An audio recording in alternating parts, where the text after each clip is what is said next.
할렐루야. 아멘. 오늘도 수요예배 나오신 여러분 환영하고 축복합니다. 아멘. 하나님의 크신 은혜가 오늘 우리 가운데 함께 하시기를 진심으로 축원합니다. 아멘. 오늘 말씀은 사도행전 2장 37절 말씀입니다.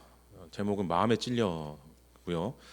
본문에서도 알 수 있다시피 마음에 찔려 그리고 이렇게 얘기를 하죠. 한 절만 가지고 오늘은 제가 설교를 준비를 했습니다. 이 본문이요, 사실 그 2장 37절은 어떤 이 해석학적으로나 아니면은 뭐 신학적으로 크게 의미가 있는 본문은 솔직히 아닙니다. 한 구절 가지고 내용을 파악하기가 전혀 뭐 불가능하다 할 정도로 네, 그죠? 앞뒤 문맥을 모르면은 앞뒤 맥락을 모르면은 이게 무슨 의미일까? 그렇지만 우리는 알고 있기 때문에 이 한 구절 속에 담겨 있는 것이 어떤 것인지 한번 우리가 좀 토파봤으면 합니다. 그래서 2장 37절 말씀은 저 개인적으로도 굉장히 좋아하는 본문이기도 합니다. 좋아하는 구절이기도 해요.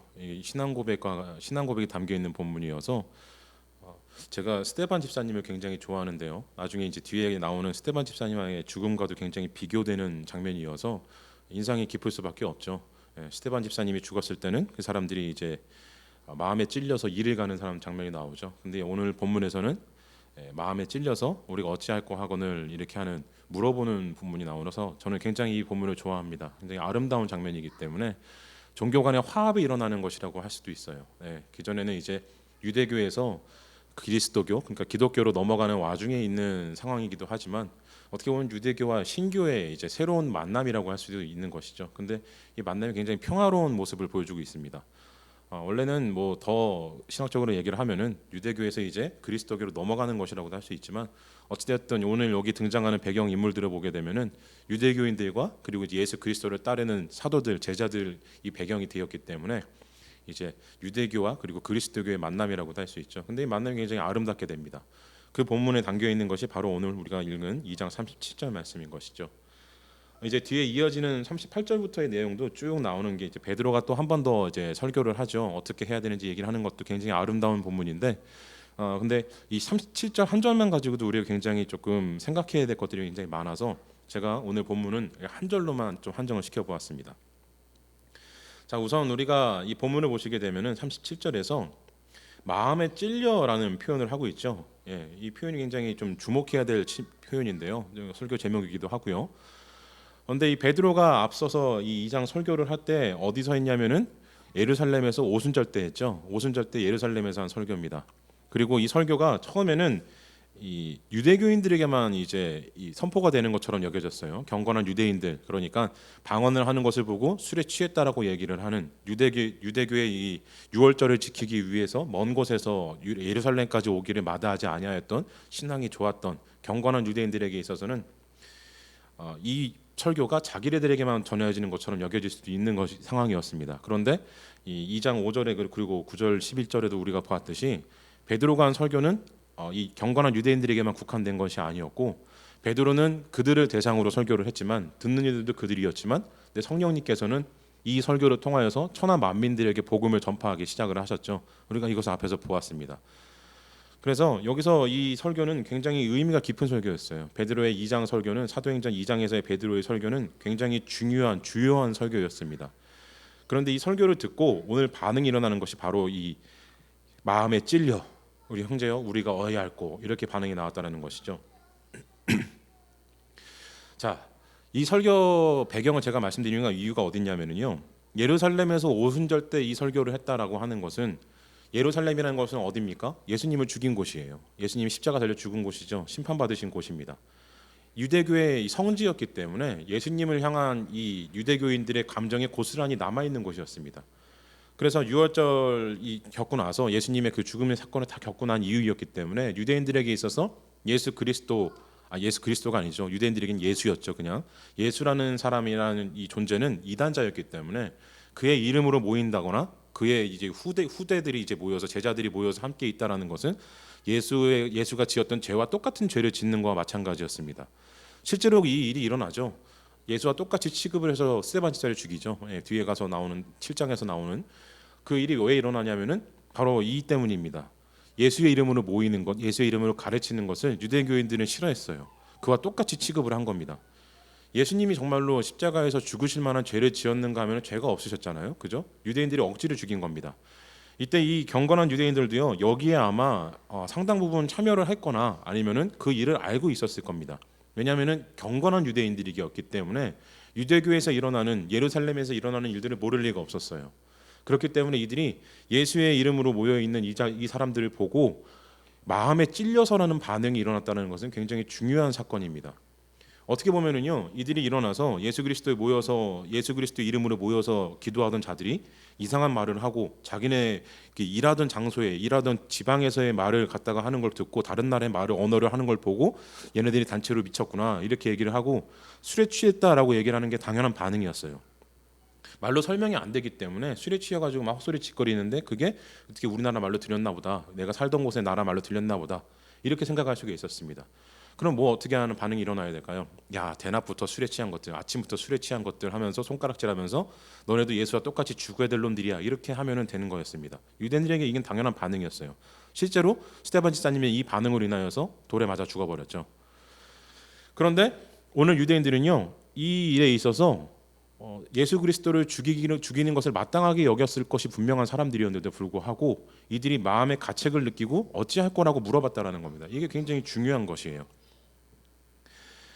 이 당시에 예수님을 죽일 때 유대인들이 어떤 사람들이었냐면은, 경건한 유대인들이 섞여 있었는지는 모르겠지만 예수를 죽일 때 이제 본디오 빌라도가 이제 물어보잖아요. 명절에 죄인 하나를 풀어주는 관습이 있는데 너네가 강도짓하고 살인짓한 이 바라바를 풀어줄까? 예수를 풀어줄까? 이걸 물어봐요. 그때 어떻게 합니까? 이 사람들이 바라바를 풀어주라고 그러잖아요. 이건 뭘 뜻하냐면은요, 유대인들이 예수님의 죄를 엄청나게 크게 봤다라는 겁니다. 예수님의 이 죄악은요, 유대인들에게 있어서는 정말 이를 바득바득하는 일이었어요. 근데 그 일을 알고 있는 경건한 유대인들이, 그 모든 상황들에 대해서 분명히 전해 들었을 사람들이, 그리고 그 사건으로부터 이제 40여 일이 넘게 지난 이 현 시점에서 분명히 모를 리가 없었을 텐데, 그 예수의 제자라는 자들이 모여 있고 사도들이 모여서 함께 기도하는 가운데 이상한 소리가 들려요. 그러면 마땅히 일어나야 되는 반응이 뭐여야 되냐면은요, 야, 저것들 신고해가지고 죽여버리자 이래야 되는 거예요. 아니면은 우리가 여기 돌로 쳐가지고 제가 경건하지 못한 것들을 다 처리해버리자, 이런 반응이 일어나야 했습니다. 근데 여기서는 그렇지가 않았다라는 것이죠. 마땅하게 죽여야 될 사람들이었는데 마땅한 일이 마땅하게 일어나질 않아요. 참 신기한 일이죠. 유대인들에게 있어서는 이 당시의 역사적 배경이나 사회적 상황에서는요, 이 사람들을 죽이는 게 마땅한 일입니다. 쫓아내는 게 마땅한 일이에요. 베드로가 일어나서 설교할 때 돌을 던졌어야 합니다. 그리고 기도하는 사람들 다 흩어져버리게 했어야 돼요. 너네 모여서 뭐하는 미친 짓이냐 이러면서 다 쫓아내버렸어야 됩니다. 근데 오늘 본문에서 보시다시피 그렇지가 않았다라는 거예요. 굉장히 중요한 얘기를 하고 있는 것이죠. 이 본문에서 마음에 찔려라고 표현을 하고 있는데요, 이 찔려라는 단어가 원어로 보게 되면은요, 찔려서 상처를 입어서 굉장히 고통스러운 상태를 의미합니다.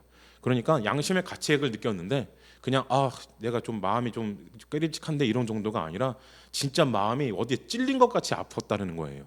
베드로의 설교를 듣고 나가지고 마음에 심장에 칼이 박힌 것처럼 아팠다라는 겁니다. 깊숙이 쑥 박혀 들어온 거예요, 말씀이.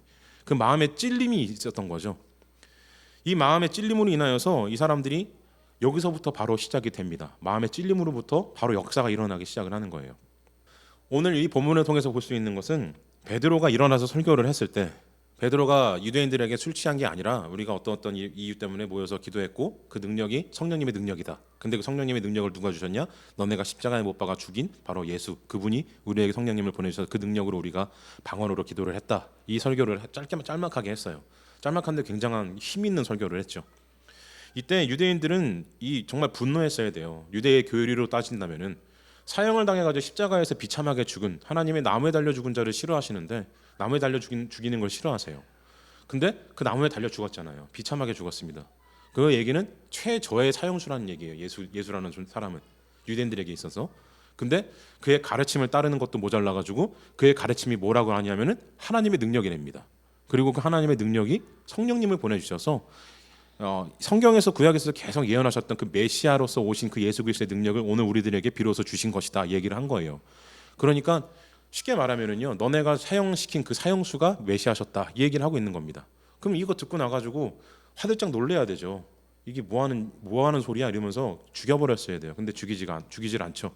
베드로를 그냥 풀어주는 것도 아니고 놔주는 것도 아니고 그럴 수도 있지만 하고 듣는 것도 아니고 야함에 찔려가지고 물어보는 거예요. 형제여 우리가 어찌할꼬. 굉장한 반응이 일어난 겁니다.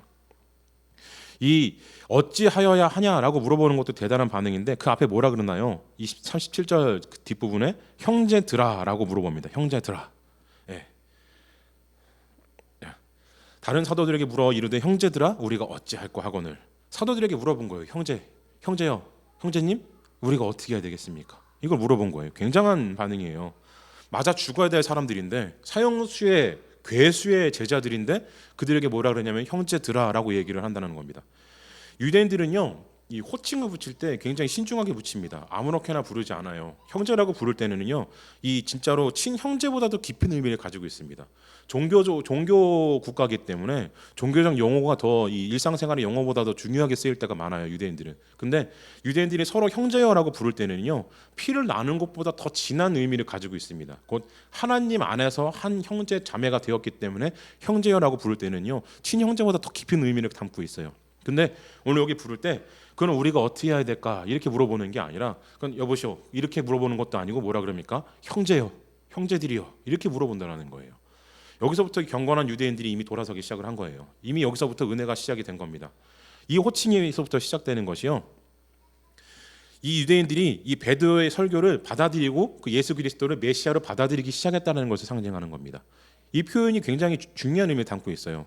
베드로가 정말로 죽일 놈으로 인식됐다고 한다면은요 이렇게 부르지도 않았을 겁니다. 예. 유대인들은요 이 이방인들을 개라고 표현하잖아요. 예, 개의 이하로 취급을 합니다. 그래서 형제라고 불렀다라는 것은 정말로 동등한 위치에 있는 나와 피와 영혼을 나눈 하나님의 한 영을 받은 정말로 깊은 사이를 의미하는 게 바로 형제여라는 표현입니다. 근데 이 표현을 베드로에게 주었다라는 거예요. 사도들에게 주었다라는 겁니다. 이 얘기는요 경건한 유대인들은요 이미 예수님을 받아들일 준비가 되어 있었어요. 예수님은 이미 그 안에 모실 준비가 되어 있었던 자들입니다. 근데 이것이요 이들의 공로로 되지는 않아요. 이들의 공로로 된 것은 아닙니다. 우리가 계속해서 보겠지만은요 이들이 이렇게 될 수 있었던 이유는 어디 있습니까? 오로지 성령님의 은혜로밖에는 되지 않는 것이죠. 제가 앞서도 말씀을 드렸던 스데반 집사와 비교가 되는 게 바로 이 부분입니다. 스데반 집사님이 이 돌에 맞아 죽으셨을 때 사람들이 똑같이 마음의 찔림을 느껴요. 스데반 집사님의 설교를 듣고 스데반 집사님의 설교는 성경을 전체를 다 아우르는 설교를 해요. 창세기부터 쫙 아우르는 성경 전체를 아우르는 그렇게 해서 예수 그리스도가 어떤 분이신지 그 모든 것이 다 예수 그리스도로 집약되어 있다라는 거 설교를 쫙 합니다. 즉석에서 한 설교예요. 굉장히 멋있는 설교를 하죠. 근데 유대인들이 그걸 들어요. 듣고 나서 이 사람들도 마음에 찔림을 느낍니다. 근데 찔림을 듣고 뭐 하나요? 이를 갈아요. 예. 찔림을 느꼈는데 이를 갑니다. 이를 빠득빠득 갈고 돌을 들어가지고 그 자리에서 스데반 집사님을 쳐 죽이죠. 이 일이 일어나는 거예요. 자, 여기서 우리가 볼 수 있는 게 바로 이겁니다. 사람이요 어떤 말을 듣고 어떤 설교를 듣고 어떤 말씀과 찬양을 듣고요 마음에 느끼는 것이 있을 수 있어요. 근데 그 마음에 듣는 것, 마음에 드는 생각, 내 생각과 영혼에 이 밀려오는 은혜의 감동의 파도들이 정말로 그 사람을 변화시킬 것인지 아닌지는요 자기 의지에 달려있지 않다라는 거예요. 예. 이게 굉장히 조금 어떻게 보면은 슬픈 얘기일 수도 있어요. 왜냐하면은 아무리 우리가 노력을 해도 믿음에 도달할 수 없다. 믿음의 올바른 선 위에 설 수 없다라는 얘기도 되기 때문입니다. 이것을 칼빈은 이제 예정론이라고 얘기를 했어요. 그래서 칼빈은 하나님께서 믿음을 줄 사람과 그리고 믿음을 주지 않을 사람 이미 정해 놓으셨다 이렇게 얘기를 했습니다. 근데 우리 감리교는 그렇게 얘기를 하진 않아요. 선의 은총으로서 하나님이 믿을 수 있는 여지를 주셨는데 그것을 인간이 어떻게 선용하느냐에 따라 가지고 믿음을 받고 안 받고의 차이가 난다. 그래서 이 감리교의 창시자이신 웨슬리 선생님께서는 끊임없이 자기를 갈고 닦아서 성화를 이루어야 된다 이 얘기를 하신 것이죠.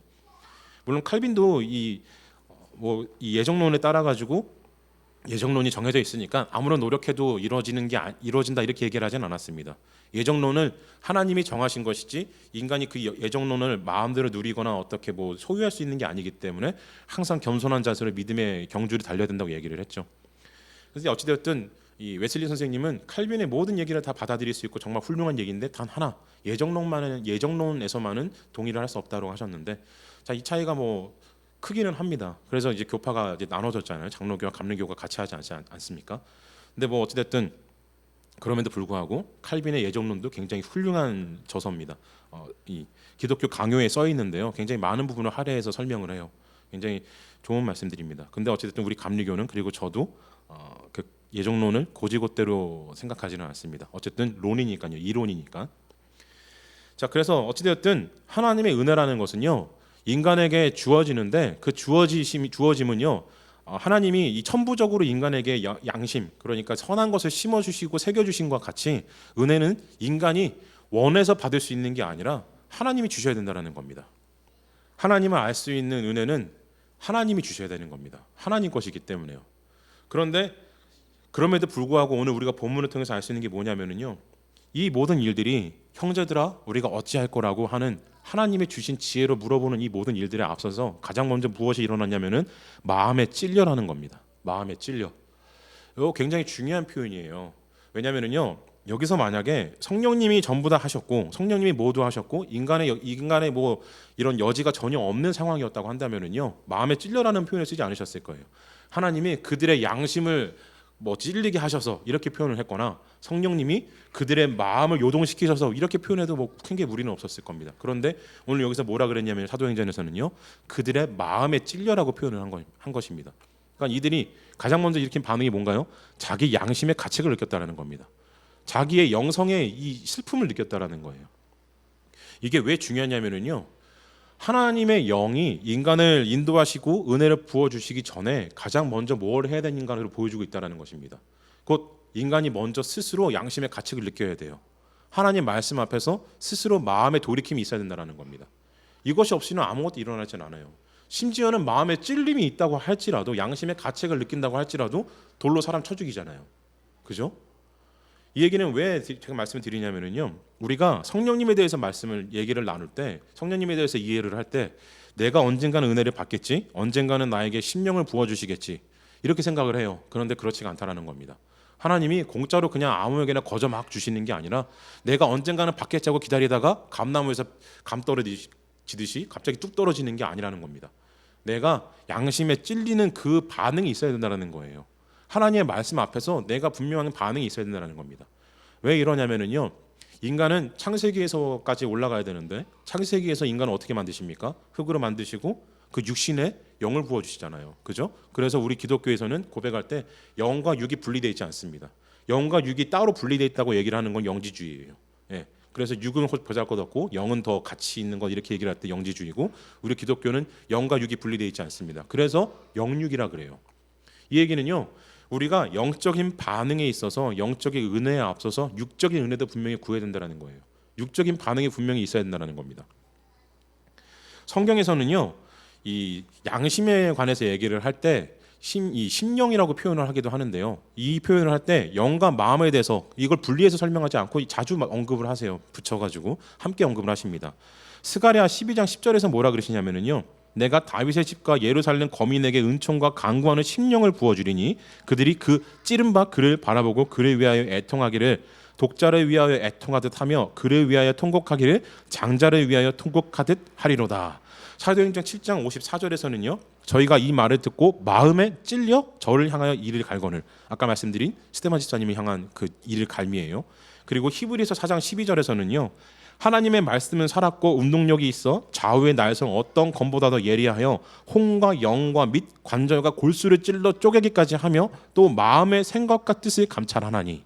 자, 이 말씀들이 보여주고 있는 게 뭐냐면요 하나님의 말씀을 듣고 하나님의 은혜를 접할 때 가장 먼저 반응하는 게 뭐냐면은 육신이라는 겁니다. 이 얘기를 다시 또 좀 더 발전시켜서 얘기를 하면은요 하나님의 은혜를 받기 위해서 우리가 제일 먼저 뭘 해야 되냐면은요 내 육신을 드리는 걸 해야 된다는 거예요. 육신을 드린다는 게 인신공양 이런 거 아닙니다. 오해하시면 안 돼요. 예, 뭐 몸을 살을 깎고 막 피를 내고 이러는 거 의미하는 거 절대 아닙니다. 내 몸을 먼저 육신을 먼저 드렸는 게 뭐냐면은요 내 육신의 노력으로 하나님께 반응을 드려야 된다는 거예요. 자, 이 육신의 반응이 그럼 뭐냐라고 생각할 수가 있는데 어렵지 않아요. 간단합니다. 내가 몸으로 느낄 수 있는 모든 감각이 육신의 반응입니다. 우리가 느끼는 모든 것들은요 우리 육신의 한 부분인 뇌에서 감각을 하잖아요. 곧 우리 육신이 느끼는 거예요. 영적인 체험도요 영적인 체험이지만 그것을 영적인 체험이라고 판단하고 느낄 수 있는 주체가 무엇입니까? 육신입니다. 영이 느끼는데 내 육신이 인식을 해요. 내 머리가 느끼잖아요. 그리고 기억을 하잖아요. 내 머리가 하나님의 은혜를 내가 받았다라고 판단을 하지 않습니까? 이 얘기는요 우리는 영과 육을 분리해서 생각할 수 없는 존재들이기 때문에 하나님이신 영이신 하나님의 그 은혜를 받기 위해서는 영적인 활동만을 해야 되는 게 아니라 내 육을 먼저 드려야 된다는 거예요. 내 육으로 먼저 하나님 앞에 회심함이 있어야 된다는 겁니다. 이게 없이는요 하나님의 영을 받는다 이런 일이 일어날 수가 없어요. 성령 안에 들어간다, 은혜를 충만하게 누릴 수 있다, 이런 건 있을 수가 없습니다. 그래서 예수님께서도 자기를 부인하라라고 말씀을 하신 게 육신으로서 안에 지을 수 있는 모든 죄악들을 거부하라고 말씀하신 겁니다. 지을 수 있는 죄의 가능성들을 다 일말을 제거를 하라고 하시는 거예요. 마음을 깨끗하게 비우고 그 안에 깨끗해진 육신 가운데 성령님이 함께해 주신다는 것이죠. 물론 인간이기 때문에 기독교 종교 고백에서는, 신앙 고백에서는 인간의 육신은 완전하게 깨끗해질 수가 없어요. 어찌되었든 인간입니다. 어찌되었든 죄인이에요. 그래서 깨끗하게 하는 데는 한계가 있어요. 그래서 깨끗하게 하는데 한계가 있어서 나오는 게 무엇이냐면 바로 바울의 이신칭이 신학이 나오는 겁니다. 우리를 의롭게 해주시는 하나님의 은혜가 우리를 완전히 깨끗하게 여겨주시는 거예요. 그렇기 때문에 우리는 정말로 끊임없이 노력을 해야 됩니다. 하나님 앞에서 하나님께 온전히 드리기 위해서, 나를 올바르게 세워드리기 위해서 날마다 노력을 해야 돼요. 시편 16절 7절에서 이렇게 말씀하셨어요. 나를 훈계하신 여호와를 송축할지라 밤마다 내 양심이 나를 교훈하도다. 시편 26편 2절에서는요. 여호와여 나를 살피시고 시험하사 내 뜻과 내 양심을 단련하소서 말씀을 하고 있습니다. 이게 뭐냐면요. 밤마다 나를 교훈하신대요. 하나님의 말씀이 나를 교훈하도다. 이게 뭡니까? 밤마다 반성하라는 거예요. 매일매일 하나님 앞에 말씀 앞에서 자기를 무릎 꿇리라는 겁니다. 여호와를 나를 살피시고 시험하사 내 뜻과 양심을 단련하소서. 이 말씀이 뭡니까? 자기를 끊임없이 단련해달라는 거예요. 이게 뭐예요? 하나님의 은혜는요 한 번의 사건이 아니라는 겁니다. 단편적인 사건이 아니라는 거예요. 일회적인 사건이 아니라는 겁니다. 이단종파, 우리나라 구원파에서 그런 얘기 하잖아요. 구원은 한 번 사건이라고, 회개는 한 번 사건이라고, 은혜는 한 번 사건이라고 얘기를 합니다. 근데 그렇지가 않다는 거예요. 회개와 은혜와 그리고 하나님 앞에 나아가는 그 충만함은요 날마다 계속돼야 돼요. 근데 이것이 끊기면은요 그 순간 우리는 은혜가 끊어지는 겁니다. 그 순간 충만함이 끊어져요. 그 얘기는 무엇이에요? 내 안에 있는 은혜를 끊기를 원한다는 거는요 내 마음의 찔림을 포기를 하는 겁니다. 예. 경건한 유대교인들이 마음의 찔림으로부터 시작이 되었는데 그걸 포기를 하는 거예요. 앞에도 말씀드렸지만 심지어는 마음의 찔림으로부터 시작되어도 돌을 들어서 쳐 죽일 정도로 인간은 죄악과 악이 만연한 존재인데, 근데 내 마음속의 찔림 그리고 하나님의 도우심을 간절히 원해야 되는 그 존재가 하나님의 도우심을 얻기 위해서 자기를 단련하고 비우고 깨끗하게 하는 것을 포기한다 그러면은요 그 순간부터 우리는 사단의 먹이가 되는 겁니다. 내 안에 잠자고 있는 죄와 악의 먹이가 되어버리는 거예요. 우리가 죄를 짓고 악에 빠지는 이유는요 간단합니다. 내 안에 있는 욕망이 나를 충동질하기 때문이에요. 죄를 짓는데 왜 짓습니까? 못 참으니까 죄를 지어요. 예, 참을 수 없으니까. 참을 수 없게 만드는 충동질하는 거예요. 내 육신은 내 마음이 충동질합니다. 이걸 바꾸는 거예요. 내 마음을 비워서 내 것을, 내 욕심을, 내 야망과 욕망을 비우고 하나님의 은혜와 말씀으로 채워 넣어서 그것을 끊임없이 단련하고 훈련해서 바꾸는 겁니다. 내 욕망의 충동질과 하나님의 은혜하고 바꾸는 거예요. 그래서 사람이 변화되는 것이죠.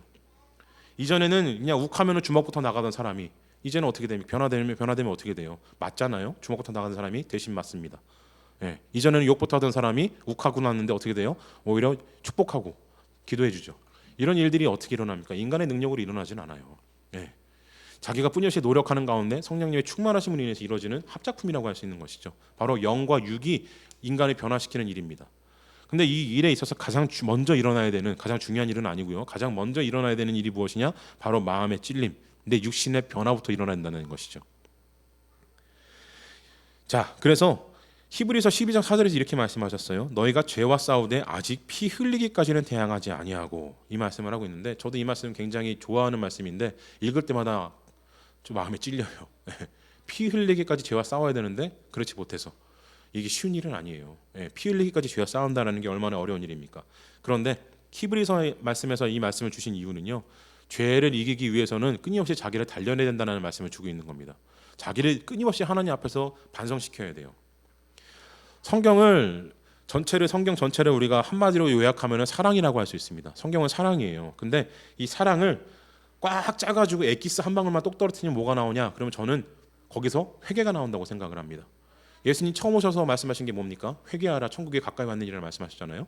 예. 그 예수님 앞에서 나왔던 세례 요한도 뭐라 그랬어요? 광야에 외치는 자의 소리가 뭐라 그랬습니까? 회개하라 그랬어요. 예. 예수님 오시고 메시아가 오시고 하나님 나라가 임재하시면 기뻐해야 되잖아요. 근데 회개하래요. 어째서 회개해야 됩니까? 사랑의 화신, 사랑 그 자체이신 예수님이 오시는데 왜 회개하라고 하셨어요? 예수님 본인께서 그렇게 말씀하셨잖아요. 왜 그랬습니까? 회개가 없이는요 사랑이 일어날 수가 없어요. 회개가 없이는 하나님의 은혜가 인간에게 임할 수가 없습니다. 영과 육을 동시에 가지고 있는 존재, 곧 인간이 하나님의 사랑 안에서 거함으로 구원을 온전히 이루기 위해서는 회개가 반드시 일어나야 된다는 것이죠. 이 회개가 어디서부터 시작되냐? 내 마음의, 내 육신의 찔림으로부터 시작된다는 겁니다. 여기서부터 시작된 이후에 우리가 영에 대해서 얘기를 할 수 있는 거예요. 그 이후에 성령님의 주시는 영의 충만함을 대해서 얘기를 할 수 있는 것이고 영의 은혜를 달라고 고백할 수 있는 것이죠. 근데 이것이 없이는요 아무것도 일어날 수가 없어요. 교회를 오래 다니다 보면은 목사님 말씀하시는 거 따라하다 보면은 나 인도해 주시는 권사님, 뭐 장로님이 시키시는 대로 따라하다 보면은 어느 날 나도 고백하겠지, 영적인 고백을 할 수 있겠지라고 생각할 수 있는데 그렇지가 않다라는 거예요. 내 노력이 없이는요, 내 찔림이 없이는 회개는 일어나지 않아요. 회개가 무엇입니까? 죄를 고백하는 거잖아요. 그리고 돌이키는 거예요. 죄를 고백한다라는 것은 내 양심으로부터 고백이 되어야 됩니다. 잘못했는데 잘못한 거에 대해서 잘못하지 않는다고 얘기를 하면은 그게 무슨 회개가 되게요. 그죠? 죄인이 죄를 지었는데 판사 앞에 가서 잘못했습니다라고 얘기를 하는데 굉장히 당당하고 떳떳해요. 네. 뻔뻔하게 사람을 몇십 명이나 죽인 연쇄 살인마가 가가지고 일단 죄송하게 됐는데, 네. 근데 그렇게 됐어요 이렇게 얘기를 하면 판사가 그걸 보고 저 사람 반성 열심히 했구나 이렇게 생각하겠습니까? 안 그러죠. 야, 이 정말로 양심이 없는 존재구나, 사이코패스구나 이렇게 생각을 하겠죠. 똑같다라는 거예요. 하나님 앞에서 회개를 드리는데 하나님 앞에서 회심 마음으로 인하여서 예수 그리스도를 주님으로 받아들이겠습니다라고 고백을 하는데 그 마음으로부터 시작되어지는 찔림이 없는 회개는요 하나님 받으지 않으신다라는 거예요. 그 찔림이 없는 회개는 아무런 가치가 없다라는 겁니다. 그냥 입맛 뻥긋뻥긋해서 시키는 대로 따라하는 회개는요 아무 소용이 없어요. 별무 소용이에요. 그런데 오늘 우리가 읽은 이 본문에서 마음에 찔림이 있었다. 그 찔림이 그냥 양심의 가책 정도로 그냥 야 불편해 이 정도가 아니라 폐부를 깊숙이 찌르는 것 같은, 칼로 심장을 찌르는 것 같은 고통이 그들에게 임했다라는 거예요. 이 얘기는 무엇이에요? 골수를 쪼개시는 하나님의 말씀이 그들에게 임재하신 겁니다. 골수를 쪼개시면 아파요. 골수 쪼개는데 어떻게 안 아픕니까? 그러죠?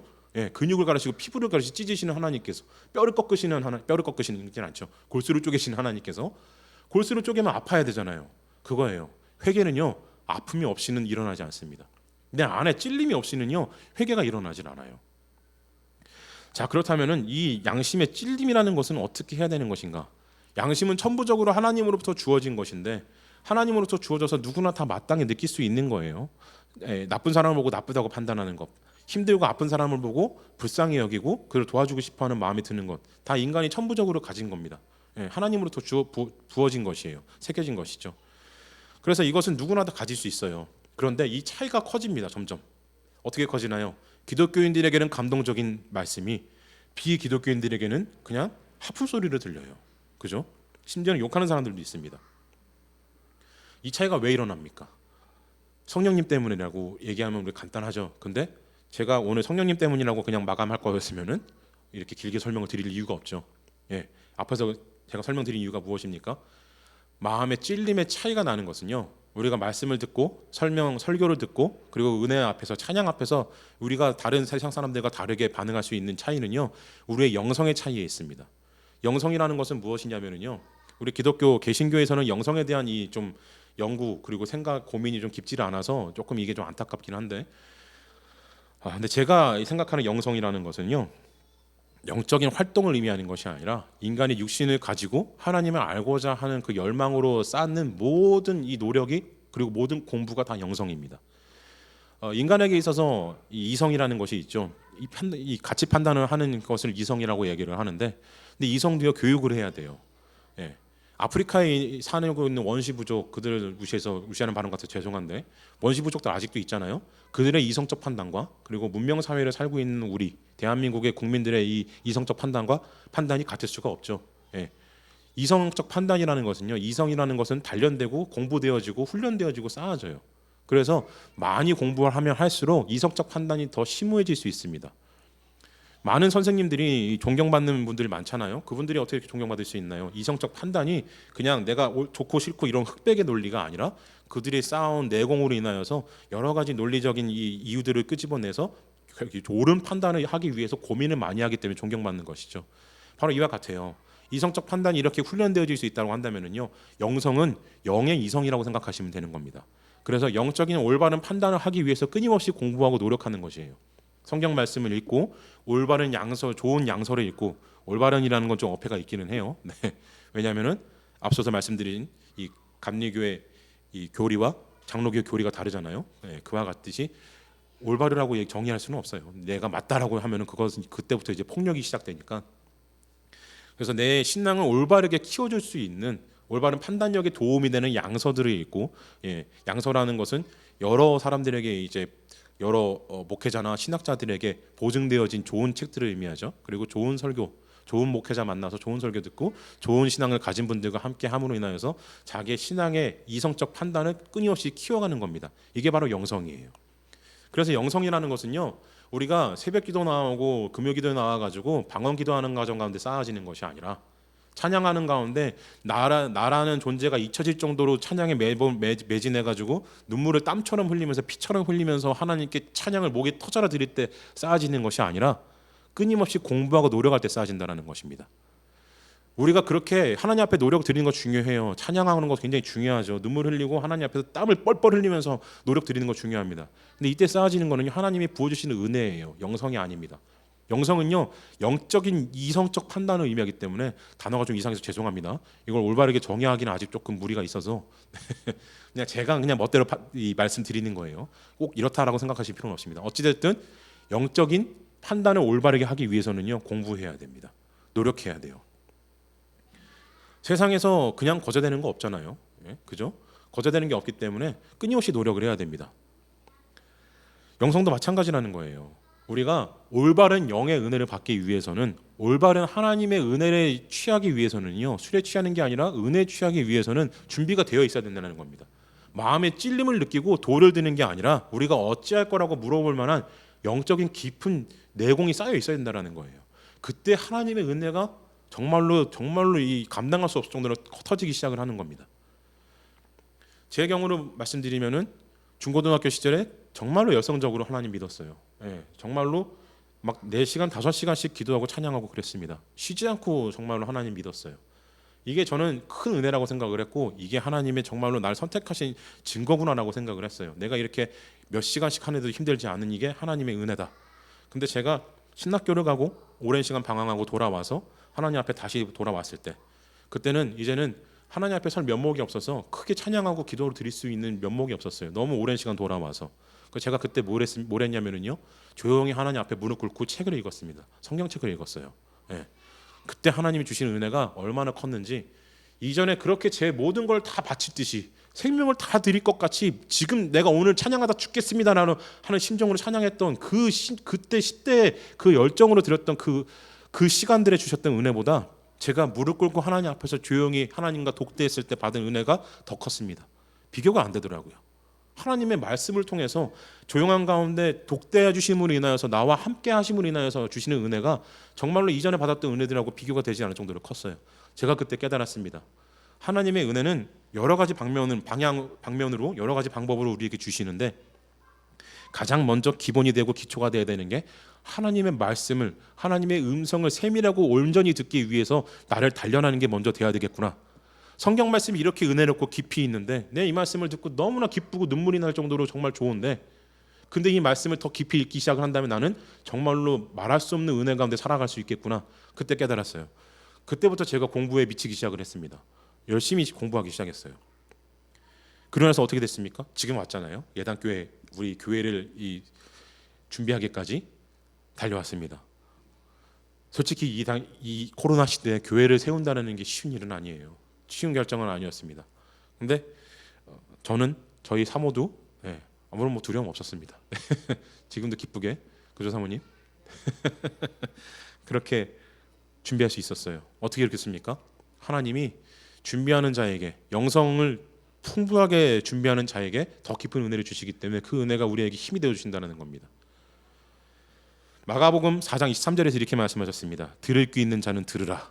이게 뭡니까? 예수님이 주시는 말씀은요, 예수님이 주시는 그 말씀에는 분명히 은혜가 있고 힘이 있어요. 권세가 있습니다. 근데 그것은요, 들을 귀가 없으면 못 들어요. 예수님이 말씀하신 모든 비유로 하신 말씀들, 예수님이 주신 모든 교훈들도요, 들을 귀가 없으면 들을 수가 없어요. 들을 귀가 뭡니까? 바로 영성을 의미하는 거예요. 성경에서는요, 듣는다라는 거 표현을 많이 하시는데, 바울도 듣는 믿음은 들으면서부터 시작된다라고 말씀을 하시는데, 이게 들음이요, 제가 전에도 한번 설명드렸습니다만은 진짜 듣는 것도 의미하긴 하지만 배우는 걸 의미해요. 옛날에는 성경이 없었기 때문에 성경을 공부한다는 것은 읽어주면은 선생님이 읊어주면, 왜 암송해서 읊어주면은요, 그걸 들어요. 예, 성경책이 귀했기 때문에. 그래서 읊어주면, 선생님이 읊어주면 그걸 듣습니다. 듣고 외워요. 그리고 자기도 선생이 되어서 또 제자에게 알려줍니다. 바로 듣는다라는 것은요, 그냥 귀로 들어가지고 설교 한 편 듣고 나가지고 들을 게 있으면 들어야 된다 이렇게 하는 게 아니라, 공부할 능력이 있는 자가 공부한다라는 겁니다. 배울 능력이 있는 자가 배운다라는 거예요. 하나님의 말씀을 영성으로서 차곡차곡 쌓아갈 준비가 되어 있는 사람이 그것을 쌓아갈 수 있다라는 겁니다. 곧 이 모든 말씀들이 우리에게 하시는 말씀은요, 하나님의 은혜, 하나님의 영이 임재하시기 전에 우리가 준비가 되어야 된다는 거예요, 분명하게. 근데 그 준비가 하루아침에 되는 것도 아니고 그냥 쉽게 되는 것도 아니고, 끊임없이 부단하게 자기를 죄와 끊임없이 싸우면서, 피 흘리기까지 죄와 싸우면서 영성을 단련해가지고 그 영성이 깊이 있게 되었을 때, 그때 하나님의 은혜가 임하신다는 겁니다. 물론 그 은혜가 다 어느 정도 수준에 다다라야지만 하나님의 은혜가 임하는 건 아니에요. 그 수련하는 과정 가운데서, 그 영성을 쌓아가는 과정 가운데서, 그리고 이것을 작정하기로 시작한 모든 사람들에게 하나님의 은혜가 함께하기 시작을 하십니다. 그런데 영성을 깊이 있게 이제 쌓아가시는 분들은 아시겠지만, 그리고 이 과정 가운데 있는 분들은 아시겠지만, 시작할 때부터 끝날 때까지 하나님 함께해 주시지만 그 은혜가 날마다 더 깊어져요. 처음에 느꼈던 은혜, 내가 하나님 처음 만났을 때 그 첫사랑의 은혜가 이게 정말로 가장 큰 은혜라고 여겨지지만 그렇지가 않다라는 겁니다. 이제는 더 깊이 있게 하나님 알기 위해서 내가 책도 읽고 공부도 하고 성경 설교도 들어보고 좋은 목사님들 만나러, 좋은 사람들 교제하러 내가 다녀봐야 되겠다라고 했을 때, 그때 하나님이 주시는 은혜가 점점 더 커진다라는 겁니다. 그리고 또 하나 중요한 게요, 마음에 찔려서 이들이 물어본 게 무엇입니까? 형제여 어찌할꼬? 라고 물어봤다라는 거예요. 이게 무엇을 뜻하냐면요, 내가 회개를 하고 싶은데 어떻게 돌이켜야 될까라는 물어봤다라는 거예요. 네, 어찌할 거라고 물어봤잖아요. 그죠? 이게 뭡니까? 이들이 만약에 이 모든 문제가, 믿음의 구원에 관한 모든 문제가 영에만 해당되는 일이었다고 한다면요, 이들이 어찌할 거라고 물어보지 않았을 거예요. 그냥 이들도 우리들에게도 기도해 다오, 우리들에게도 그 능력을 다오, 우리들에게도 성령님의 능력을 우리에게 부어다오, 이렇게 고백을 했을 겁니다. 부탁을 했을 거예요. 그런데 말하잖아요. 어찌할꼬? 내 몸을 가지고 내가, 형제요, 베드로 형제요, 내가 이 육신으로 무엇을 해야 될까? 어떻게 돌이켜야 될까? 돌이키는 방법이 어디 있을까? 이걸 물어봤다라는 거예요. 굉장히 중요한 질문을 한 겁니다. 우리가 회개를 하는 데 있어서요, 많은 사람들이 회개가 이 정신의 문제, 마음의 문제, 영의 문제라고 생각을 해요. 그래서 하나님 앞에 회개 기도 드리면은 되었다, 이제 죄를 덜어냈다라고 생각을 해요. 그런데 그렇지가 않다는 거예요. 회개는요, 돌이키는 데 있습니다. 돌이켜서 완전히 등을 돌리는 데 회개가 있는 거예요. 그냥 회개했습니다 하고 끝나는 일이 아니라는 거예요. 회개한 이후에 그 삶이 죄와 피 흘리기까지 싸우지 않으면은요, 내가 이전에 회개했던 그 제목과 피 흘리기까지 싸우지 아니하면은 회개가 아닌 겁니다. 그래서 한 번 사건으로 끝날 수가 없는 거예요. 회개와 은혜와 구원이 끊임없이 자기를 매일 단련시켜야 되는 겁니다. 그 과정이 바로 영성을 쌓아가는 과정이 되어야 된다는 거예요. 새벽기도 중요하죠. 금요기도에 나와서 예배드리는 것도 중요합니다. 수요 예배 때 나오는 것도 중요해요. 찬양하면서 방언기도하는 것도 중요한 일이에요. 그런데 그만큼 더 중요한 일이 무엇입니까? 하나님을 온전히 알기 위해서 공부하셔야 된다는 거예요. 그리고 나를 돌이켜서 노력해야 된다는 겁니다. 내가 죄의 자리에서 벗어나도록 내 몸을 움직여야 된다는 거예요. 나는 변화된 것이 아무것도 없는데, 하나님 앞에서 내가 회개했다고 하는데 나는 전혀 변화된 게 아무것도 없어요. 그리고 교회 와서는 맨날 눈물만 흘립니다. 하나님 그 보고 뭐라 그러시겠어요? 회개했다고 기뻐하실까요? 안 기뻐하세요. 네. 오히려 화내실 겁니다. 분노하실 거예요. 하나님을 만유리 여긴다고. 회개는 그런 게 회개가 아닙니다. 돌이켜야 돼요. 내 육신을 써서 돌이켜야 됩니다. 마음만으로 끝나는 문제가 아니라는 거예요. 세상은요, 윤리와 도덕에 대해서 얘기를 합니다. 마음에 찔리는 거는요, 세상 사람들도 해요. 만약에 이 설교를 듣고요, 베드로의 설교를 듣고 세상 사람들도 찔려할 수 있어요. 어쩌면은 제 설교 유튜브로 우연히 본 사람이 마음에 찔려할 수도 있겠죠. 그래서 하나님의 은혜가 있다고 한다면 그 사람이 교회로 오는 일도 역사도 일어날 수도 있을지도 몰라요. 그런데 대다수의 세상 사람들은 그렇지가 않아요. 예. 마음에 찔림도 느끼지 않을 겁니다. 요즘 시대에는 내가 왜 죄인이야 이런 얘기 하니까요. 죄인이라고 얘기하는 예수는 정말로 막 쌍욕을 하는 시대니까요. 예. 양심의 가책이라는 거는요 일반이에요. 모든 사람들에게 동일하게 주어진 겁니다. 교회를 다니건 다니지 않건, 하나님 믿건 믿지 않건요, 양심의 가책은 누구나 다 느끼는 겁니다. 이게 뭐냐면은요, 오늘 경건한 유대인들이 이들이 경건하다고 칭찬받았지만은 이들이 느꼈던 마음의 찔림은요 세상 사람들도 느낄 수 있다라는 거예요. 세상 사람들 똑같이 하는 겁니다. 그렇다는 얘기는 마음에 찔리는 거는요 별반 그렇게 크게 뭐 이렇게 다를 게 없다라는 거예요. 그럼 뭐가 다르냐? 그럼 도대체 이때까지 뭔 얘기한 거냐? 제가 이 얘기를 왜 드렸냐면은요 바로 어찌할 거가 가장 중요하기 때문입니다. 마음의 찔림은요 누구나 할 수 있어요. 양심의 가책은 누구나 받을 수 있습니다. 그런데 양심의 가책을 받은 자가 어찌할 거, 어떻게 해야 될까 고민하는 과정 가운데 하나님께로 가고자 발버둥치는, 하나님께로 가고자 죄의 자리에서 등을 돌리고자 노력하는 그 사람에게 하나님의 은혜가 임하신다는 겁니다. 그냥 마음의 가책만 받아서는 아무것도 일어나지 않아요. 양심의 가책을 받아서 그냥 그 잠깐의 은혜로 인해서 기도를 하고 눈물을 흘렸는데 돌이켜서 나가서는 세상 속에서 똑같이 산다. 그러면은요 그거는 은혜가 아니에요. 그거는 돌이킴이 아닙니다. 그거는 회개가 아니에요. 세상 사람들이요 요즘 교회를 왜 무서워하지 않고 왜 존경하지 않습니까? 옛날처럼. 옛날에는 저도 잘 모르는 시대지만 80년대까지만 해도 동네에서 목사님이 계시면 동네 사람들이 존경하는 분이라 그랬대요. 예. 교회는 안 다니지만 목사님은 참 훌륭한 분이야. 이렇게 동네 사람들이 좋아했다고 합니다. 예. 뭐 선배 목사님들이 그런 말씀을 하세요. 예. 근데 왜 요즘에는 왜 이런 얘기를 못 씁니까? 목사 뭐라 그래요? 먹사라 그러잖아요. 먹사. 예, 돈 먹고 사는 놈들이라고 먹사라 그래요. 기독교를 개독교라 그럽니다. 저는 너무 슬퍼요. 개독교 이렇게 얘기를 하는 게. 기독교의 뜻이 그리스도로부터 나온 이 한자를 옮겨 적은 건데 그걸 개라고 얘기를 해요. 그리스도를 개라고 표현합니다. 왜 이런 일이 일어납니까? 교회가요, 우리가 세상 사람들하고 똑같거나 그 이야기 때문에 예수님이 욕을 먹는 겁니다. 세상 사람들이 교회를 존경할 때는요, 교회만이 아니죠. 누군가를 존경할 때는요, 나보다 뛰어난 사람을 존경해요. 나보다 더 겸손한 사람을 존경합니다. 나보다 더 깊이 있는 사람을 존경해요. 나랑 똑같은데 존경하지 않잖아요. 그죠? 나보다 더 배울 게 있는 사람을 존경하는 거예요. 교회가 이전에는 분명히 배울 게 있었습니다. 그리스도인들이요, 세상 사람들이 보았을 때 그리스도인들은 믿을만하다라고 판단을 내릴 만한 근거가 있었던 거예요. 그들의 삶 자체가, 그들이 살아가는 모습 자체가, 그들이 양심이라고 하는 것들이 세상 사람들의 양심과는 확연히 달랐기 때문에 누구나 다 할 수 있는 그런 양심의 찔림이 아니라 세상 사람들은 하지 못하는 것들은 기독교인들은 다 품어냈기 때문에 교회를 사랑하고 존경했어요. 교회는 안 다녀도 교회를 두려워하기도 했습니다. 근데 현대 와서는 어떻게 됐습니까? 왜 이렇게 돼버렸나요? 교회가 똑같다라는 거예요. 세상 사람들의 양심과 세상 사람들의 생각과 그들의 이성과 기독교인의 영성이요 똑같은 수준이에요. 다를 게 전혀 없다라는 겁니다. 그냥 물에 물 탄 거예요. 뜨겁지도 차갑지도 않고 그냥 미지근한 거죠. 예수님 하나님께서 토해버리시는 그 존재. 사랑하는 성도 여러분, 어쩌면은요 하나님은 이 코로나 사태는 하나님의 탓이 아니에요. 하나님이 만드신 병이 아닙니다. 인간이 만든 병이에요. 인간이 만든 환경에서 일어난 일이에요. 근데 이 일을 통하여서 하나님이 우리에게 원하시는 것은 무엇일까라고 고민을 해봤을 때 바로 이것을 원하시는 게 아닐까 싶습니다. 이 어려운 와정 가운데 전 세계가 휘청거리고 있을 때 교회가 다시 한번 하나님 앞에서 무릎 꿇고 세상 사람들을 품어주기를 원하시는 것이 아닐까. 깊은 영성을 훈련받아서 그 영성으로 인해 세상 사람들에게 하나님의 사랑을 들고 나가길 원하시는 것이 아닐까. 똑같은 이 세상을 삶을 사는 게 아니라 세상 사람들과는 다른 그들을 다 품어낼 수 있는 사랑을 하나님께서 원하시는 것이 아닐까. 저는 이런 생각이 듭니다.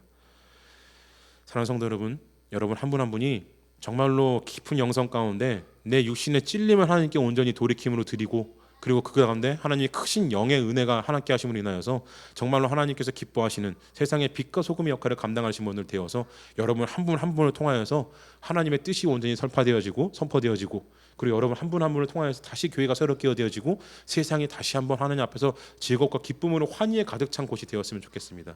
그 역사가 여러분들을 통하여서 여러분을 시발점으로 모든 역사가 일어나기를 진심으로 축원드립니다. 아멘.